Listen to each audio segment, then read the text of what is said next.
Friday today, isn't it? It's Friday. Now, today is day 11. We're getting our paper wet. Marge says, hey, Marge.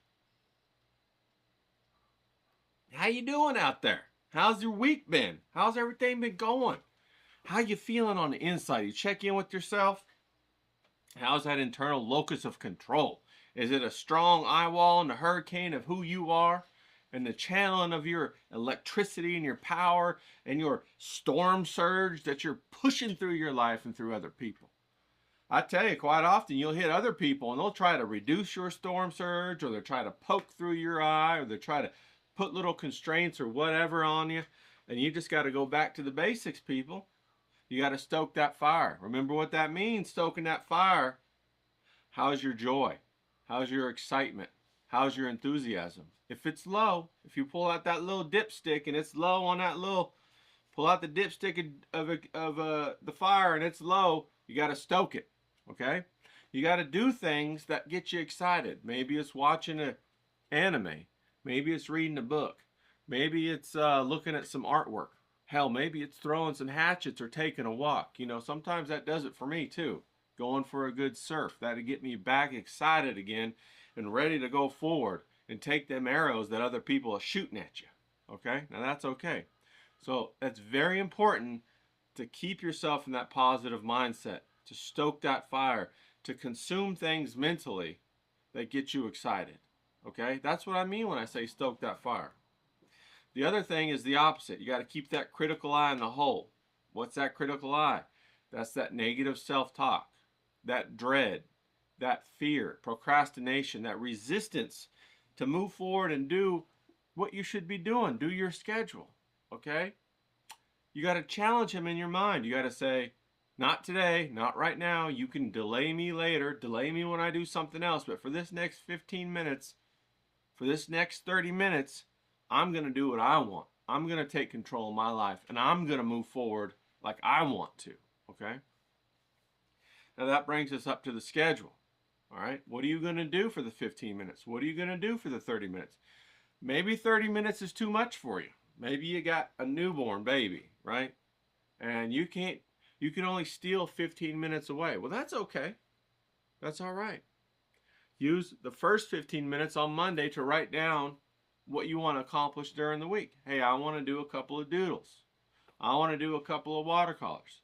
I want to do what I can do. Okay, so you make that list on the Monday. On the Tuesday, when you get your 15 minutes, you already know what you're going to do. You come in and you look at your list and you do the first one. Then on Tuesday, you do the second one. Then on Wednesday, you do the third one. If you get interrupted, don't worry about it. Try to regroup tomorrow. Come back on the next day and accomplish that goal. That's how you do it. You start out small, just like these drawings, just like these paintings. We start out small. We get a handle on them, we master them, and then we take a little bit more land, then a little bit more land, then a little bit more land. If we ever take too much land that we can't handle, we need to shrink our world back down so that to a point so that we can handle it. Okay, that's what I mean by a schedule. The schedule are the handles to get a hold of the time that passes through the gates of your life. You get me, people? You don't want just the sand of your life just to spew out and go wherever the hell it wants to go, because other people are going to be taking your sand of time and they're going to be using it for what they want, and they're going to come up with cunning little ways to trick you into giving your time to them. Okay, they're going to be empathy traps. They're going to be all kinds of stuff out there. That little strings, little hooks that are in little bait that's going to catch you and pull you off course. But you always got to check, hey, is this what I want to do? Is this my schedule?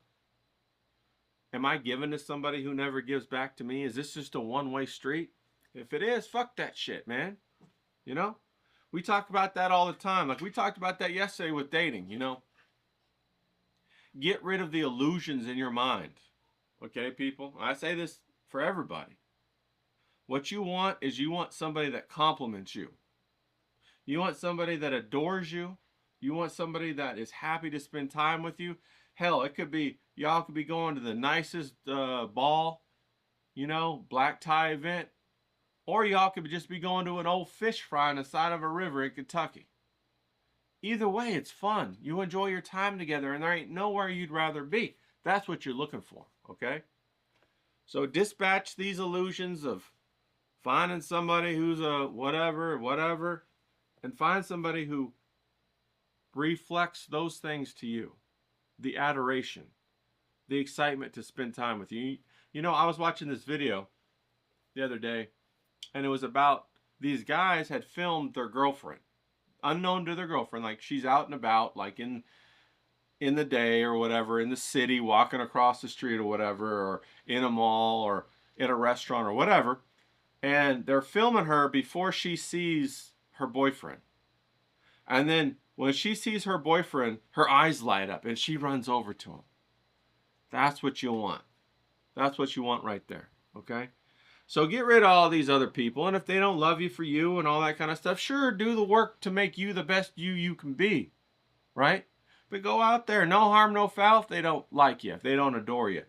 No investment. Go out there to have fun. You know, buy them one drink. If they can't handle more than that, hey, we had a good time, we're moving on. No problem. Appreciate you. I wish you luck. Okay? That's how we do it out here. No grudges held.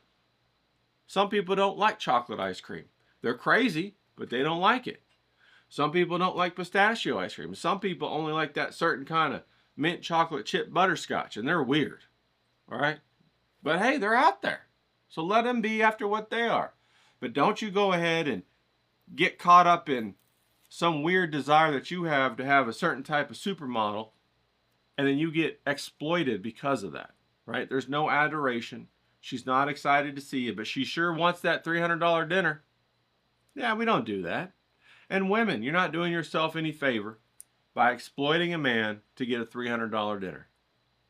You're sitting with somebody you don't want to be with and wasting the time that you have to find that person that you do want to be with, right? I remember when I was a kid, there was this one boy, and he had all the Nintendo games that there were on the side of the wall, right?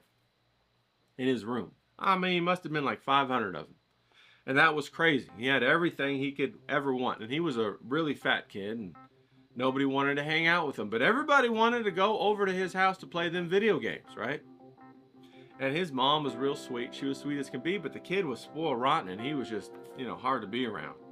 But everybody wanted to play them video games. So we all went over there, and of course his mom was sweet, and she'd make us like little, hot pockets and cheesy bites in the microwave and all kinds of stuff, and come and serve them. And I was just like, wow. The first time I went over there, I was like, this is heaven, right? And I'm coming from a place where I had to beg for one or two, Nintendo games. And, I got me some beans and rice, and I got me some broccoli. I ain't got this fancy snack food. And to think that the mom brings it into your room where you have all these special gaming chairs, I had died and gone to heaven, right? Because that wasn't my experience at all. Hell, if I wanted to get me some snack food, I had to go, kill a buffalo and hunt and fry up them buffalo wings, and because it didn't happen around my house. But so we all went over there, right? We had a good time for about a week. Played all his games. We ate all his food. And then he started to get crabby and demanding. And then the crabbiness and demanding spilled out into the public world. He would criticize us in front of other people out there on the schoolyard. Do kinds of crazy things and like say, if you don't do this, then you can't come over and play with my video games. And he would start exploiting us, our friendship, because we wanted them to play them video games. Well, one day I just had it, and I said, I ain't never coming to your house again, and I don't give a fuck about your video games. I got my one Street Fighter 2, and I got my couple other video games that I played all the time, and that's all I needed, right? I'm staying at home. I'm eating my terrible broccoli, and I'm eating my beans and rice that ain't got a lick of flavor in them. Keep your Hot Pockets, keep your 500 video games. I'm staying where I can at least relax and then be myself and kick my feet up on the coffee table. That's what you guys want. That's what you want in a relationship, right? All them shiny things, they don't mean nothing. They don't last. And all they do is take up your time, and they constrain you and squish you into a ball emotionally that you don't want to be in until you finally find that you're trapped, right? So break out of that, man. Break out of that. And get with the person or the people that adore you. The adoration that you guys can go back and forth on a friendship and a creative level. I find that a lot of creatives, we can bond over that, you know? We understand each other. We speak the same language. When I was an engineer, I would meet other engineers, and most of us, we spoke the same language. We could trust each other, right? That's what you want. You want that commonality, that understanding. So get out there and look for it. And that's kind of what I'm saying when I'm talking about this fire, what I'm talking about keeping the critical eye in the hole, locking in the hole. Those are all fun euphemisms. What I'm talking about maintaining your schedule, because that's going to help to refine who you are on the inside so that you can attract the other people in your life who match that, because that's what you want. You want the people to match what you're giving out. There ain't nothing better than to give a whole bunch out and make people happy, and then a while later they turn around and dump it right back on you, and you feel that sense of reciprocation and completeness because you have relationships that are working. That's what you want. You want working relationships that endure the test of time. Now, they ain't all going to be that way, and I've even heard that if you get a handful of them in your life, that you're a lucky person. And I've even witnessed that myself. I can attest to it. And they won't be your family. Some of them won't be the friends that you think they are.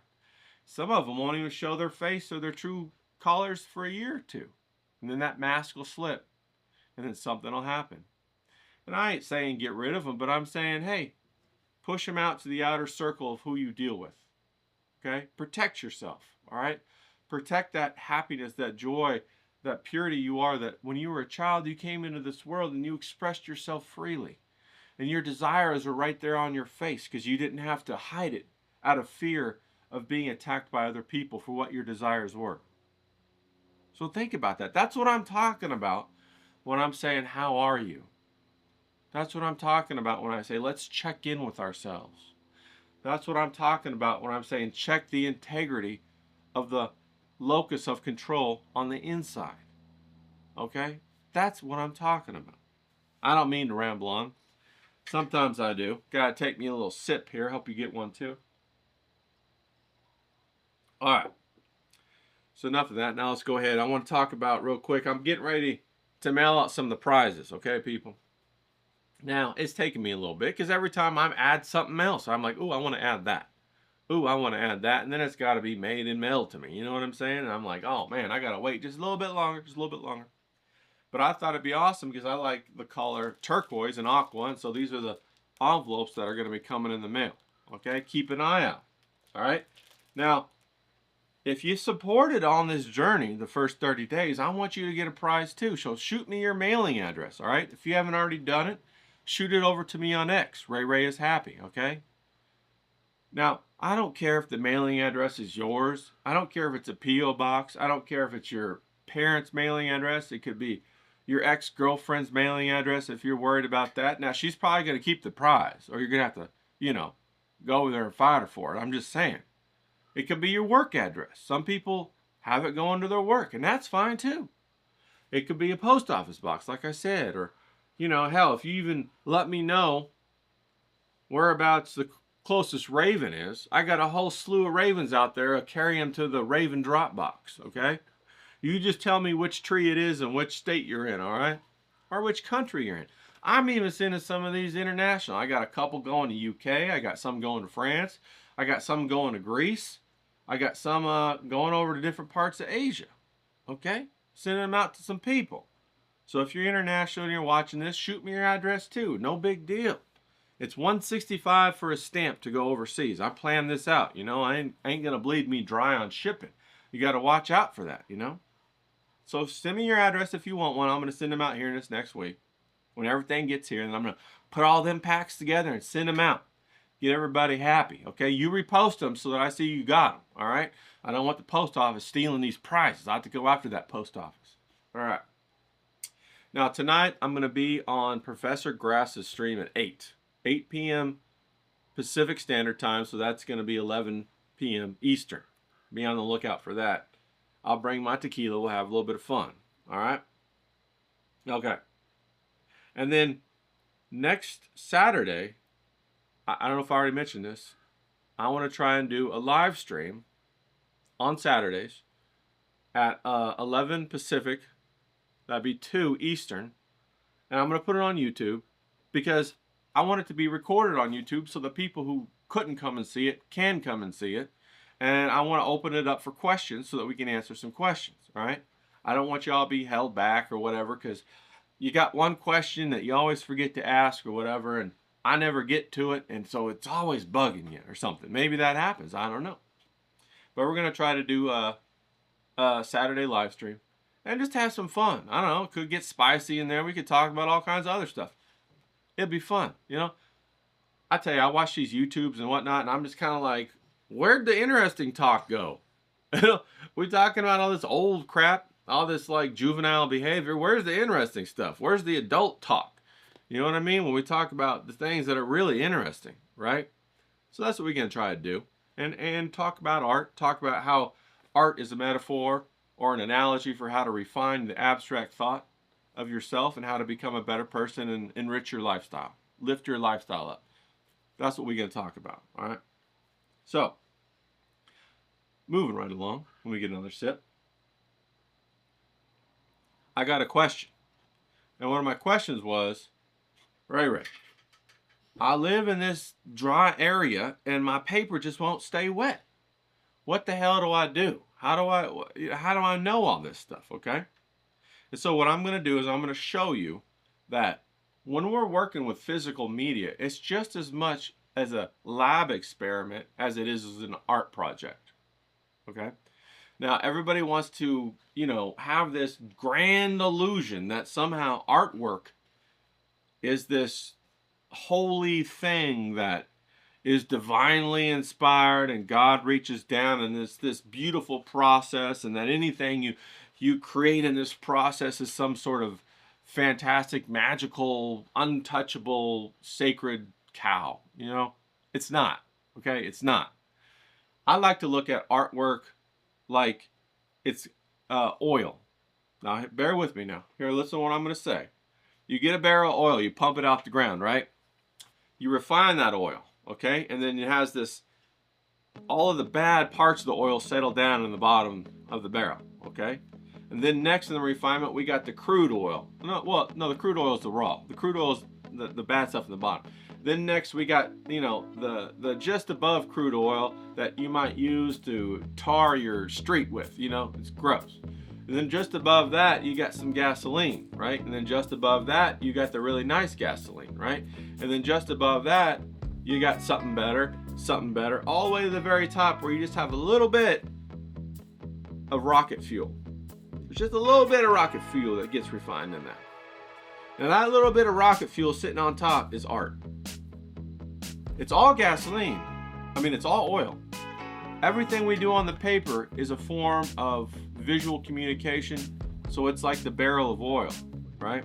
Sometimes we're doing research to figure out how does the watercolor work, right? That's not art.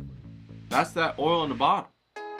Sometimes we're doing it in our sketchbook and we get a couple good sketches. That's not really art. That's kind of the gasoline in the middle, right? That's not like that jet fuel on top. Then every once in a while we take some of our ideas that we've refined and we push it as far as it can go, and that becomes the little bit of jet fuel or rocket fuel on top, which is artwork. Okay? So everybody that says, hey, I splattered some ink on my page and that's a artwork and an inspiration from God. No, it ain't. No, it ain't. No, it ain't. You're a kindergartner that's having a good time with paint, and that's fine, but it ain't artwork, okay? Or, you know what, I painted my body and I laid all over the canvas, okay? That's artwork. No, it ain't. That ain't artwork. That's therapy, okay? You got something wrong with yourself and you're doing some sort of cathartic therapy trying to print your tits on that canvas, painting them and all that kind of stuff. That ain't artwork, people, okay? But how do we refine it to become artwork? Well, we do little experiments. And today we're going to do a little experiment, okay? I'm going to show you how to refine an idea. So we're going to come down here and we're going to pop up in the corner And I got my timer over here. I got my phone, got my timer. And what I'm gonna do is I'm gonna take my big brush right here, and what I'm gonna do is just get it wet, and I'm gonna turn on my timer, and I'm gonna get all of these squares wet. Okay? All of them wet. Now don't forget, I also got my squirt bottle over here. And I got the ravens out there, they're cheering me on. I don't know if you can hear them crowing in the background, but got them out there yelling at me because they want their food. They're like flying cats. I tell you, when they're ready to be fed, and I usually do it at the same time. I'm running a little bit late today with my video, but I usually do it at the same time every day. And they're like, they walk up to my door and yell at me, say, "Where's my food?" Anyway, back to this. So I got my squirt bottle. We're going to use this, okay? So we're going to wake up the watercolors. We're going to give them a good spray. All right? Now, we're going to limit our variable. So I'm going to use the same color all the time. But what I'm going to do is I'm going to get all of these squares wet at the same time.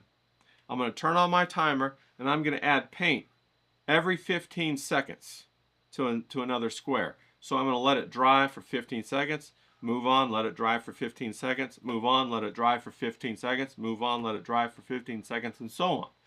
And see how the paper absorbs the paint and the water, okay? And now this is key so you understand what the optimal paper moisture is as you're going forward. And I can't tell you that over the video, but this little experiment, you'll be able to see for yourself and feel how it feels. There's a certain feeling when on the paper than when it's just the perfect wetness, okay? So I'm going to go ahead and just get this water like so. Just dip it in my water. Clean water right here. Just dip in my big brush in there. And I'm just going to go ahead and do that. It's just clear water, people. And I'm just getting each square wet, okay? Each square wet. All right? And just dipping it in there and getting it nice and wet, nice and wet, nice and wet, like that. Now I'm going to turn on my timer, okay? I'm going to start. Well, I'm going to start right after I put on my first. I'm going to go with this blue over here, this aqua blue, and I'm going to put this bad boy on there. Okay? And I'm just going to do half of it, like this. Okay? Now I'm starting my timer. Okay? Now, as soon as that gets to 15, we're going to go ahead and put on the next one.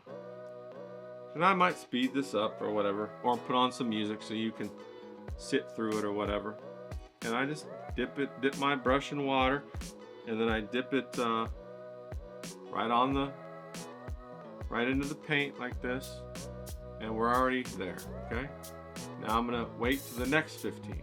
All right. And that one I ran a little bit over, so we're gonna let this one go a little bit. Maybe it's 20 seconds. I don't know. I'm gonna do this one the next 15.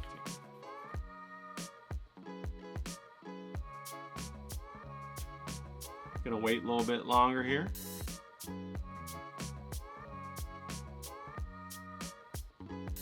Do this one the next 15.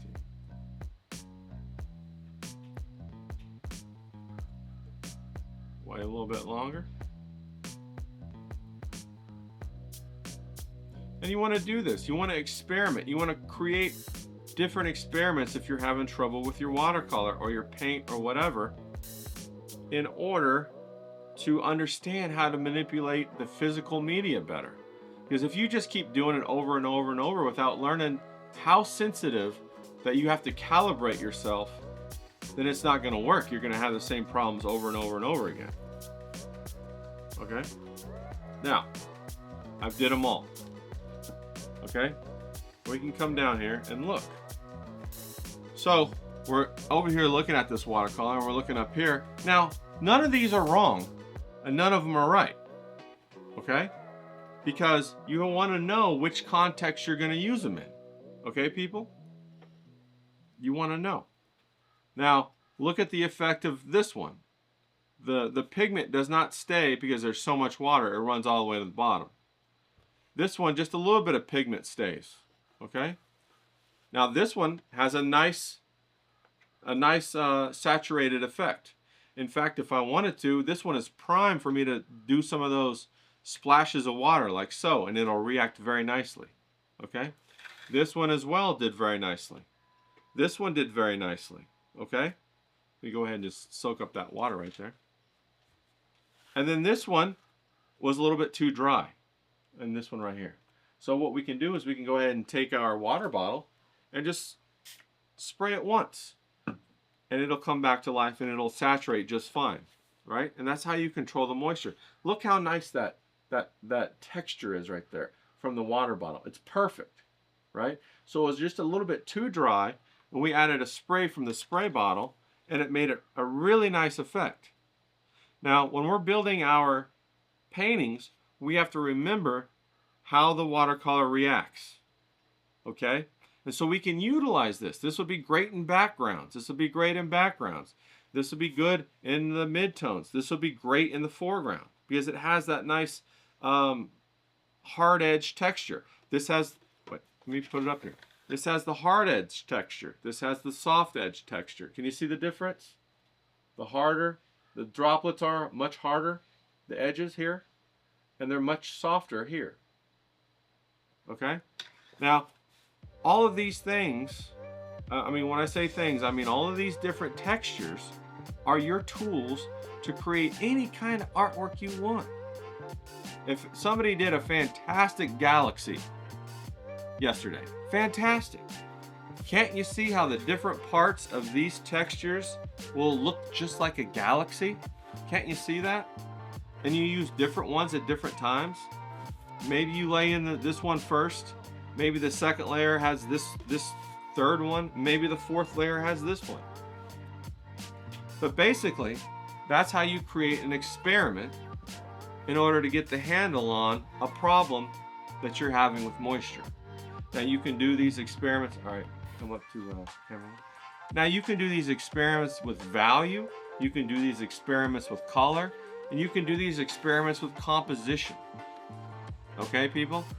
And we'll talk all about that. I'll show you guys how to do it some more and give you guys the keys to your own castle, your own creativity, your own adventure. So you don't always have to go back and say, well, I gotta check that video Ray did because I need a little bit more something. Now, I mean, come on, always come back and chat with old Ray, right? I need them numbers. I need them reposts. I need them subs. I need all those views because I want to do more, go further, be more ambitious. But I want you to have the freedom to go and come back if you want. I want you to have the freedom to drive off the beaten path, to go where you want to go, to fly your ship where it wants to go, to come up with your own experiments and then come back to me and say, hey, Ray, have you tried this? And I'll probably say, no, that's a great idea. Let me do a video on it. Or let me have you on and we'll talk about it. Or we'll do a stream and we'll talk about it. And that's what this is all about. We get excited by resonating at a higher frequency with each other. I'm resonating at a high frequency, and I'm trying to put that out so that you resonate at a high frequency. When you resonate at a high frequency, it helps me to resonate at a high frequency. What does all that mean? When I say frequency or energy, it correlates to the emotional status or the emotional, I want to say energy, but I don't want to use the same word to define it. It helps me to stay in an emotional state of high thought. Does that make sense? An emotional positivity of genuine desire that helps the creativity just flow full force out of excitement and joy and desire. That's when you get that higher level of thought, the higher level of creativity. And that's what we want to do. So do some of these experiments. If you already got a handle on it, go forward and do some more. And if you don't got a handle on it, give it a try now, okay? And pick up the keys to your castle. This could just be your 15 minutes right here, doing this little experiment. And then maybe next time you use 2 colors, you do the same experiment, you see how they respond, how they react. Maybe next time you take your water bottle. You can also take alcohol, rubbing alcohol. That makes some really cool effects on the wet paper because it pushes all the water away. And it makes really cool effects. We'll have to show you that one too. All right, get out there, take charge of your life, make me happy. Make you happy. Let's go.